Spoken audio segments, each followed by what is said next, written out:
the hidden war among women, how intrasexual rivalry is secretly sabotaging fertility and family legacy. Imagine stumbling upon a truth so profound, it reshapes everything you thought you knew about modern society, relationships, and the quiet battles raging beneath the surface of everyday life.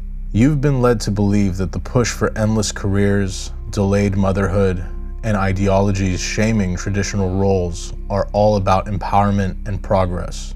But what if there's a deeper, almost primal force at play, one that's been pulling strings for generations, ensuring certain bloodlines fade while others quietly thrive? This isn't just another take on feminism or falling birth rates. It's a revelation into the evolutionary shadows where women compete not just for mates, but to drag each one another down in the ultimate game of reproductive survival. You were meant to uncover this now, at a time when the veil is thinning, and reclaiming your untapped potential for freedom, independence, and a legacy rooted in the timeless rhythm of nature feels more urgent than ever. Long before the rise of social movements that promised liberation, human societies were governed by the raw mechanics of survival and reproduction. In the ancient world, where resources were scarce and life hung by a thread, the drive to pass on genes wasn't a choice. It was the essence of existence. Evolution favored those who not only maximized their own offspring, but cleverly minimized the success of rivals. For men, this often meant bold displays of strength, risking life in hunts or battles, as their reproductive potential was vast and replaceable. However, for women, bearers of the precious limited eggs that demanded months of gestation and years of nurturing, the strategy was subtler, more insidious. Intrasexual competition emerged as a whispered warfare, gossip to tarnish reputations, alliances to isolate threats, and cultural norms that raised the bar so high for motherhood that only the most cunning could navigate it unscathed. As Marcus Aurelius once reflected it in his Meditations, the impediment to action advances action. What stands in the way becomes the way. In those early tribes, obstacles like shaming young mothers or glorifying childless pursuits weren't accidents, they were tools, forged in the fires of rivalry to claw back genetic ground. The hidden dynamic didn't vanish with the dawn of civilization. It embedded itself deeper into the fabric of societies. Think of the Spartan women, revered for birthing warriors. Yet even then, whispers of disapproval could sideline those who reproduced too freely, too early. Fast forward to the mid-20th century, when post-war prosperity should have unleashed a baby boom unbound. Instead, subtle shifts began. Media portraying homemakers as trapped, education systems delaying family formation, and emerging ideologies framing children as burdens on personal freedom. What seemed like organic change was, in truth, an amplification of that ancient rivalry. Women at the top of social hierarchies, those with access to influence, pushed narratives that inflated the costs of raising children, from skyrocketing education to career penalties for motherhood.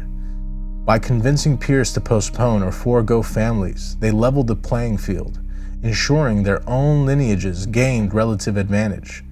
It was never overt warfare. It was the slow drip of persuasion, the shared laugh over wine dismissing breeders as backward, the collective eye roll at wedding bells too soon. As the poet Rainer Maria Rilke warned, perhaps all the dragons in our lives are princesses who are only waiting to see us act, just once, with beauty and courage. Yet in this arena, the dragons were disguised as allies, guarding their edges by dimming the lights on everyone else's future. Today, this rivalry manifests in ways that feel eerily orchestrated, pulling fertility rates into a nosedive across the West. You've seen it in the viral rants against traditional paths, the celebrations of solo living with pets over playpens, the ideological crusades that paint motherhood as oppression, single mothers preaching detachment from men while securing their own mates, academics decrying family as patriarchal chains, while subtly undermining younger women's instincts.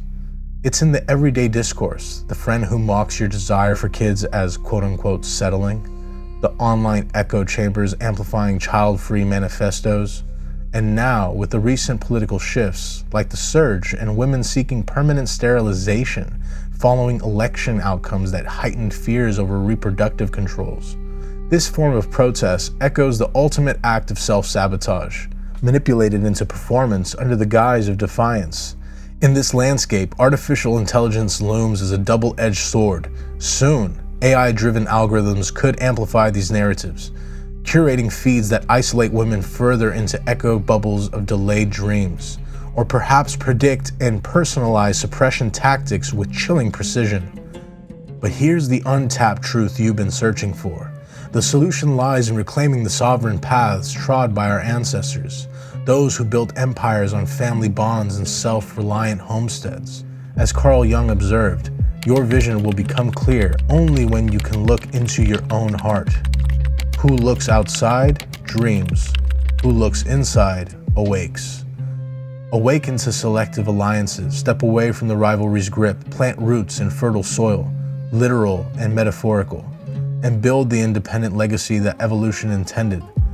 If this resonates, hit subscribe for more untapped revelations on reclaiming traditional vitality in a modern world.